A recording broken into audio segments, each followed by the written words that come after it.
Earl Harper was not a monster. He was a sawmill operator in rural Arkansas, a husband, a father, a church-going man who believed in work, order, and fairness. He had lived his entire life by rules he thought protected people like him. That belief would destroy him. It started small. Lumber stolen from his land. A hunting dog found poisoned. Rumors spreading through town. Credit cut at the lumberyard. His bank accelerating loans. Each incident alone was survivable. Together, they formed a vice that tightened day by day. At the center of it all was Dale Culver. Powerful, connected, untouchable. Earl confronted him. Dale laughed, told him to let it go. When Earl tried the law moved too slowly. When he asked the sheriff for help, he was told it was a civil matter. Neighbors looked away. In a small community, perception becomes reality, and once Earl was labeled a problem, he became one. By early November 1978, his livelihood was collapsing, his reputation ruined, his family under unbearable strain. He believed no one would help him. He believed he had nothing left to lose. On the cold morning of November 4th, hunting season opened. Earl Harper picked up his rifle and walked into the woods of Cane Creek Ridge. Somewhere between his porch and the tree line, something inside him crossed a line that could never be uncrossed. The ambush was fast and brutal. Shots echoed across the ridge.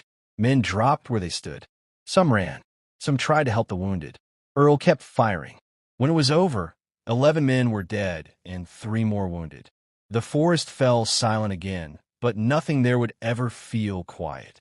News spread instantly. Witnesses named Earl Harper. The man everyone knew became the man everyone feared. Betty Harper, his wife, was placed on administrative leave for her safety and taken under guard to her sister's home. She could not return. That same week, Sarah Harper went into premature labor. Stress, fear, and horror pushed her body beyond its limits. At 11:47 p.m., doctors delivered a baby boy by emergency C-section. 7 weeks early. 3 pounds 4 ounces. The cradle Earl had been building would never be finished. On Wednesday morning, November 8th, Captain Rivers assembled 12 officers. State police, sheriff's deputies, federal marshals. They wore body armor and expected resistance. Earl Harper was a skilled marksman. His sons were armed and loyal. This could have ended in more bloodshed. Instead, they found Earl sitting alone on his porch. Unarmed, shaved, wearing clean clothes. Waiting. When Sheriff Webb asked him if it had been worth it, Earl answered quietly, "No. God help me.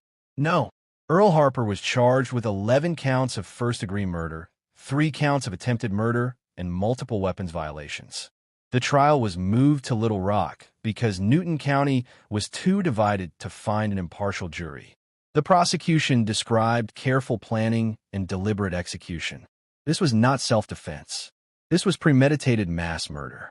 The defense argued Earl was a man pushed beyond breaking, robbed, humiliated, abandoned by every system meant to protect him. After 4 days of deliberation, the verdict came back, guilty on all counts. The judge sentenced Earl Harper to life in prison with no possibility of parole. "You had a choice," the judge said, "and you chose violence." Earl did not argue. He apologized. He accepted that he would never be free again. Prison hollowed him out. He worked quietly in the wood shop. Other inmates avoided him. His family disintegrated. Betty visited less and less, then not at all. They divorced by mail. She later died of cancer, still carrying the weight of shame. Bobby Harper drank heavily, destroyed by guilt. Travis Harper fled Arkansas, changed his name, tried to erase his past. He never succeeded. Survivors of the massacre lived with PTSD. One drank himself to death. Another died by suicide. The damage spread outward, touching everyone. Earl spent 34 years in prison. In his later years, he wrote letters to the families of his victims. Most were returned unopened.